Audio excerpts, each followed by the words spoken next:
Whenever you open up a well-designed picture book, you instantly know where to look. Like, your eyes just get it. They head straight to the main character, follow the action across the page, and land exactly where the story wants them to.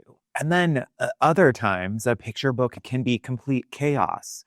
Your eyeballs feel like they've been dropped into a game of Where's Waldo during an earthquake. That's composition at work.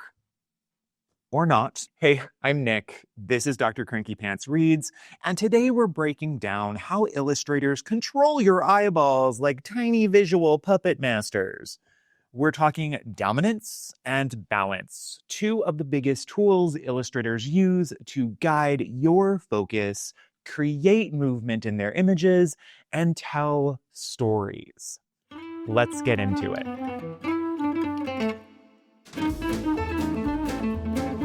Let's start by talking about what composition is. Composition is how all the stuff on a page, images, shapes, colors, characters, is arranged. In picture books, good composition helps your eyes know where to look first, move smoothly across the page, and understand the mood of the scene, whether it's calm, tense, busy, or still. Illustrators don't just plop things down randomly. They're making deliberate choices, using tools like dominance to influence what you see first, balance to help you feel like all the elements are coming together across the page.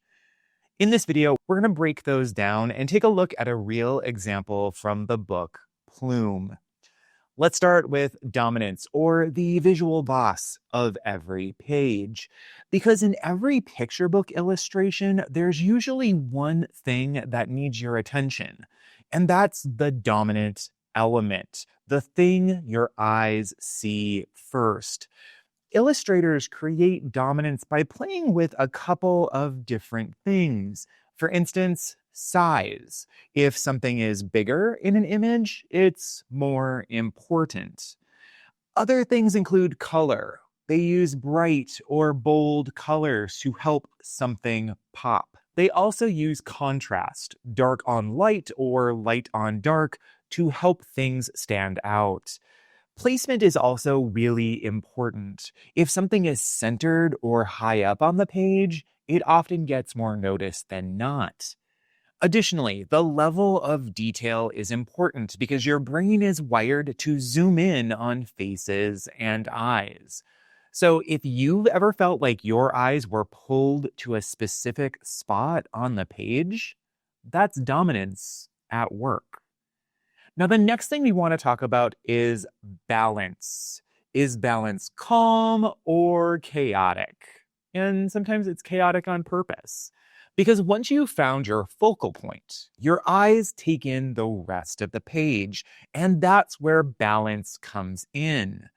Balance is how all the visual elements are distributed, and there's really two main kinds.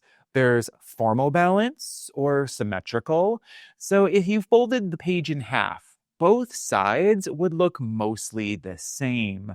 These kinds of illustrations feel calm, organized, and peaceful. An informal balance or asymmetrical balance still feels right, but one side might be heavier with images than the other lighter side. But it still works. These kinds of images feel energetic, spontaneous, or perhaps a little tense. So if a page feels grounded and stable, that's likely formal balance.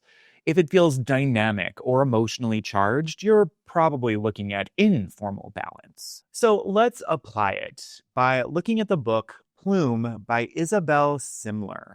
Because now that you've got the basics, taking a look at an illustration from Plume and talking it through together will help us see how these actually work within an illustration.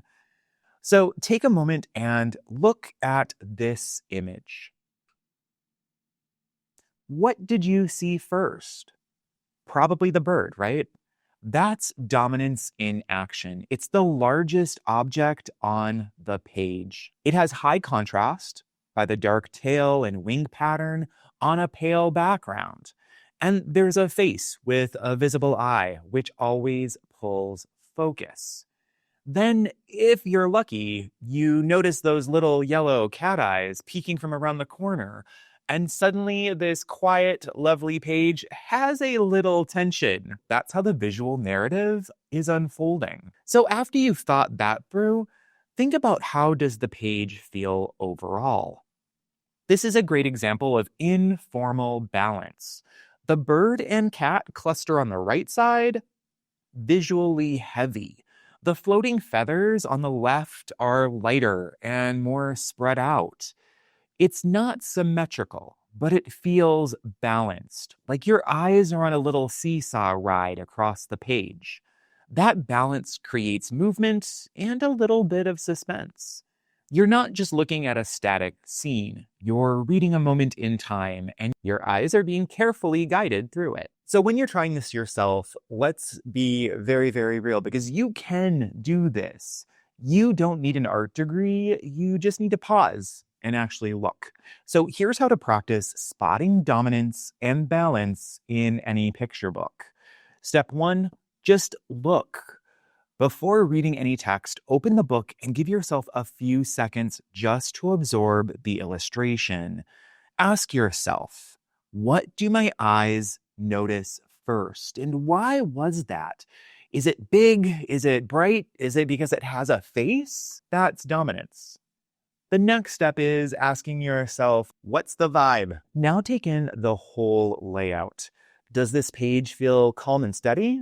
That's probably formal balance. Does it feel dynamic or off-center, but in a good way? That's informal balance. What if I folded the page in half? Would it be mostly symmetrical? These aren't trick questions, but they're how you start seeing what the illustrator is doing. Now, last off, say what you see. Try filling in one of these sentences. The first thing I noticed was because, or this page feels, because the images are arranged, the illustrator wants me to look at, and then move to, you can do this out loud, jot it in a notebook, or drop it in a discussion post. Just start noticing and naming what's happening. If you're up for a challenge, here's a bonus round. Try 2 pages. Find one page that feels calm and one that feels chaotic, and compare them. What's dominant on each? What kind of balance is used, and how does that match what's happening in the story? This is how you start reading illustrations like a teacher, not just a reader. So this video was all about where your eyes go first and why.